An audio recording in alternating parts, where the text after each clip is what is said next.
Cast, ये operation की शुरुआत की है अमेरिका ने। अमेरिका के फाइनेंस मिनिस्टर स्कॉट बेसेंट की तरफ से कई ऐलान हुए हैं, कई प्रतिबंध लगे हैं, और अगर सरल भाषा में आप समझें तो अमेरिका की एक कोशिश है कि ईरान की इनकम के जितने सोर्स हैं उन पर लगाम लगाई जाए, उनको रोका जाए। देखिए 60 से ज्यादा जहाज हैं, पर्सनालिटीज हैं, संस्थान हैं, इन पर प्रतिबंध लगा दिए गए हैं जो कि ईरान के हैं। अमेरिकी वित्त विभाग का मुख्य उद्देश्य ईरान के तेल के निर्यात और कमाई के संभावित सभी साधनों को रोकना है, यानी जिस जरिए से ईरान की कमाई होती है इसको रोकने की कोशिश है, इसीलिए ये इकोनॉमिक वॉर कहा जा रहा है। अन्य देशों को भी अमेरिका की तरफ से चेतावनी दी गई है कि जो ईरान के साथ व्यापार करेगा, ईरान का तेल खरीदेगा, ईरान का पेट्रोकेमिकल खरीदेगा, उन सबके साथ उन पर टैरिफ्स लगाए जाएंगे, और सभी देशों को यह वार्निंग दी गई है कि ईरान के साथ अपने संबंध खत्म कर दीजिए। इस तरह की बातें आई हैं। इसका ईरान की तरफ से जवाब भी आ गया है। जवाब यह आ गया है कि किसी भी तरह की अमेरिका की इस कोशिश का मुंह तोड़ जवाब दिया जाएगा, और जो अंदर की खबरें हैं वो ये भी बता रही हैं कि जो अमेरिका के जहाज खड़े हुए हैं, 20 के आसपास जहाज जो खड़े हैं अरब सागर के आसपास, जो घेर के खड़े हुए हैं, ईरान के जहाजों को रोक रहे हैं, इस ब्लॉकेड को तोड़ने के लिए ईरान मिलिट्री ऑपरेशन भी कर सकता है। इस तरह की भी खबरें। जनरल मुनीर जो है वो इस समय ईरान में है, वहां पर भी एक कोशिश हो रही है कि किसी तरह से बातचीत शुरू की जाए, लेकिन ईरान ने एक बेहद एग्रेसिव स्टैंड ले रखा है। ये बात शुरुआती हो गई अमेरिका और ईरान की, लेकिन इस बीच जो मैंने थंब भी दिया है अपना कि अमेरिका ईरान की इस आर्थिक जंग के बीच भारत के एनएसए अजीत डोवाल चीन में है और भारत के विदेश मंत्री एस जयशंकर रूस में है। ये दो बेहद अहम खबरें हैं। देखिए ये सब कुछ ऐसे समय में हो रहा है जब पूरी दुनिया की इकोनॉमी में उथल पुथल मची हुई है। अमेरिका अपने टैरिफ वाले मोड में अभी तक अड़ा हुआ है। कनाडा के साथ जो है वो तनाव देखने को मिल रहा है। आप जान ही रहे हैं कि टैरिफ को लेकर कनाडा और अमेरिका आमने सामने है, और ईरान और अमेरिका के बीच में अब ये आर्थिक वॉर जो है ये शुरू हो चुका है। ऐसे में इन दोनों बैठकों का, दोनों विजिट्स का जिक्र करना जरूरी है। अजीत डोवाल की चीन यात्रा और एस जयशंकर की रूस यात्रा, उन्होंने पुतिन से भी मुलाकात की है। पहले हम अजीत डोवाल और चाइना की बात करें। देखिए अजीत डोवाल जो है उन्होंने वांग यी विदेश मंत्री जो है चाइना के, इनसे बातचीत की है, इनसे उनकी मुलाकात हुई है। अब सवाल यह है कि अजीत डोवाल इन पूरे हालात के बीच में उनका चीन दौरा कितना अहम है। देखिए इस 2 दिवसीय दौरे, 2 दिन का यह दौरा है, का मुख्य उद्देश्य एलएसी पर शांति बनाए रखना, सीमा विवाद का समाधान और सैनिकों की वापसी यानी डी एस्केलेशन पर चर्चा करना, ये मुद्दे इसमें अहम है। देखिए मोटे मोटे तौर पर अगर बात करें तो एक तो सीमा विवाद जो है इसको लेकर चर्चा होगी, हथियार जो एलएसी के आसपास है इनको कैसे कम किया जाए, अरुणाचल में तनाव ना हो, तिब्बत में जो हाइड्रो पावर प्रोजेक्ट चीन की तरफ से आगे बढ़ रहा है इसको लेकर चर्चा होगी कि कैसे इस पर क्या समाधान हो सकता है। और ब्रिक्स सम्मेलन, देखिए सितंबर में भारत में ब्रिक्स सम्मेलन होना है जिसमें जिनपिंग की भारत यात्रा को लेकर इस दौरे में एक खाका तैयार कर लिया जाएगा, ऐसा कहा जा रहा है। ईरान के राष्ट्रपति भी भारत आएंगे ब्रिक्स सम्मेलन में सितंबर में, ऐसा कंफर्मेशन ऑलरेडी आ चुका है। तो ये एक बहुत अहम मीटिंग होने जा रही है ब्रिक्स में, जिसमें शी जिनपिंग शामिल हो सकते हैं, ईरान के राष्ट्रपति शामिल हो सकते हैं और बाकी जितने सदस्य हैं उनके राष्ट्र प्रमुख शामिल हो सकते हैं। ये अपने आप में एक बड़ा समिट होगा, खासकर इन हालात के बीच में, खासकर अमेरिका की तरफ से जो ट्रेड और टैरिफ की धमकियां चल रही हैं इसके बीच में। अब देखिए पिछले साल अगस्त के आखिर में जब पीएम मोदी एससीओ समिट के लिए चीन के तियानजिन गए थे तो वहां शी जिनपिंग से उनकी मुलाकात हुई थी और आपसी संबंधों पर चर्चा भी हुई थी।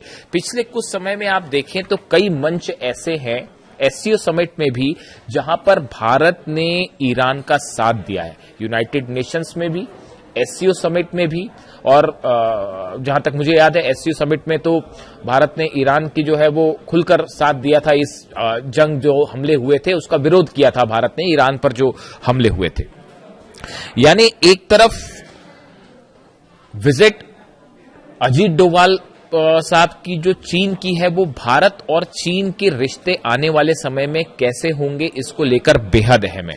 देखिए अमेरिका ने उन 5 देशों पर 100% टैरिफ का ऐलान कर दिया है जो ईरान से जो रूस से तेल खरीदते हैं, माफ करिएगा, रूस से तेल जो खरीदते हैं, ऐसे 5 देशों पर, जिसमें भारत भी शामिल है, जिसमें चीन भी शामिल है। और बताया जा रहा है 31 तारीख को अमेरिकी संसद में प्रस्ताव आएगा और अगर दूसरे सदन से भी पास हो जाता है और ट्रंप सिग्नेचर कर देते हैं तो फिर ये कानून का रूप लेगा। और उसमें यह कहा गया है कि रूस से जो देश तेल खरीद रहे हैं, ऐसे 5 जो टॉप देश हैं, इन पर 100% टैरिफ लगेगा, जिसमें भारत और चीन दोनों शामिल है। यानी अमेरिका का जो ये टैरिफ वॉर है, इस टैरिफ वॉर में चीन भी निशाने पर है और भारत पर भी 100% टैरिफ लगाने की बात है। इस लिहाज से भारत, चीन, रूस, इनके बीच पे कोऑपरेशन बेहद अहम हो जाता है और इसका एक रोड मैप, इसको लेकर तमाम अंडरस्टैंडिंग इस अजीत डोभाल साहब की चाइना विजिट के दौरान बन सकती है। बात नंबर 1। बात नंबर 2 देखिए,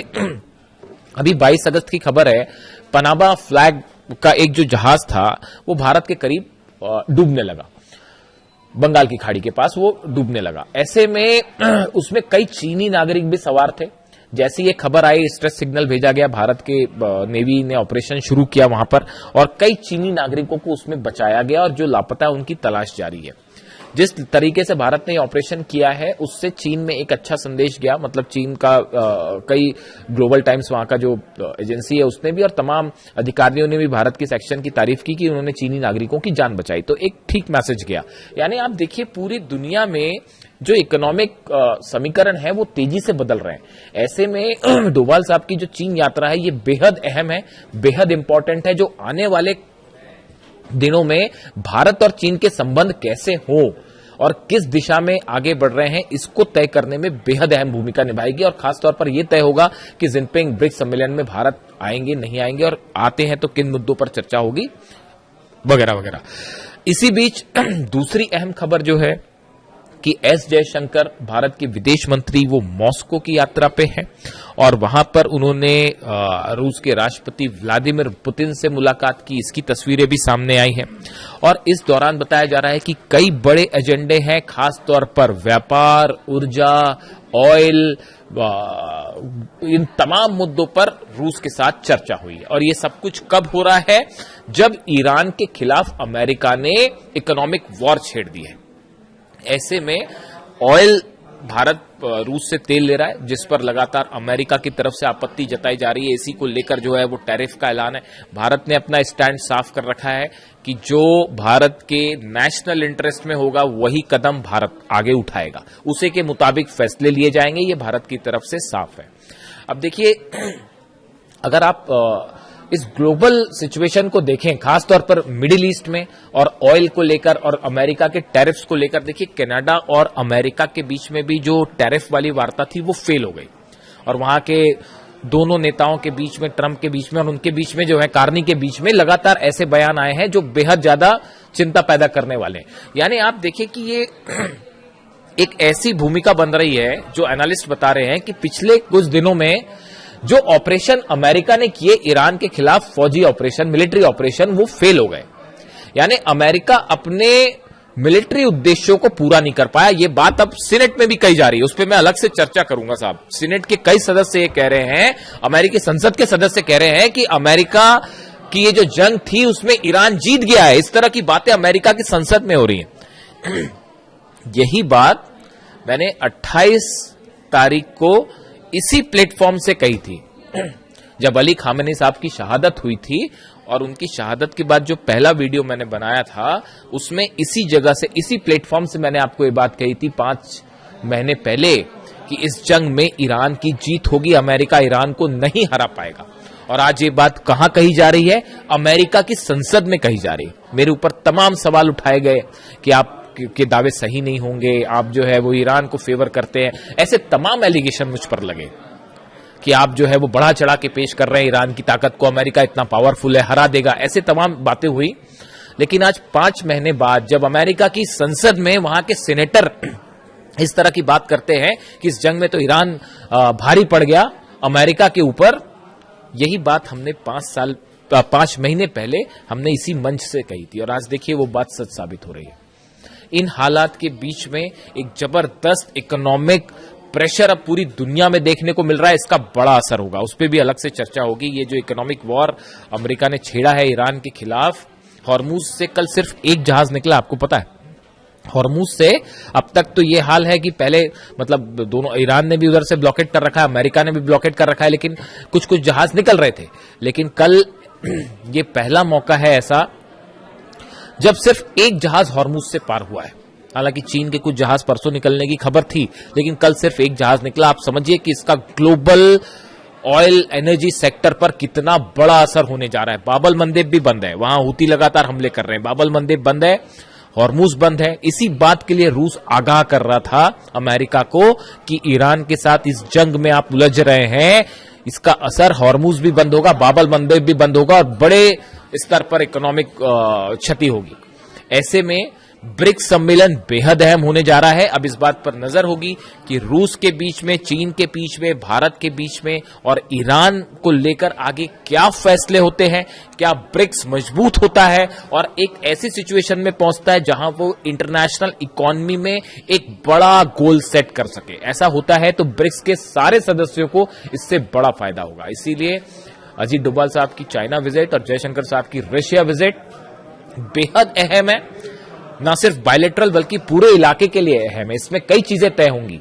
रूस के साथ भी कई स्ट्रैटेजिक मुद्दों पर भी चर्चा हुई है, ऑयल को लेकर, बिजनेस को लेकर, ट्रेड को लेकर, जिसमें धीरे धीरे आगे पता चलेगा कि रूस के साथ भारत की क्या अंडरस्टैंडिंग बनी है। लेकिन फिलहाल इस दुनिया में इकोनॉमिक उथल पुथल के बीच एक तरफ अमेरिका में ये दावे कि भाई ईरान जीत गया है ये जंग, और दूसरी तरफ ये नए इकोनॉमिक वॉर का ऐलान अमेरिका की तरफ से किया गया। ऐसे में पूरी दुनिया की इकोनॉमी में उथल पुथल मची हुई है, जिसमें आने वाले चंद दिन ये तय करेंगे कि यहां से हालात किस ओर जाते हैं। हमारी नजर है हर चीज पर, जो भी अपडेट होगा आप तक फौरन पहुंचाएंगे। वीडियो कैसा लगा कमेंट करके जरूर बताएं। Thank you so much.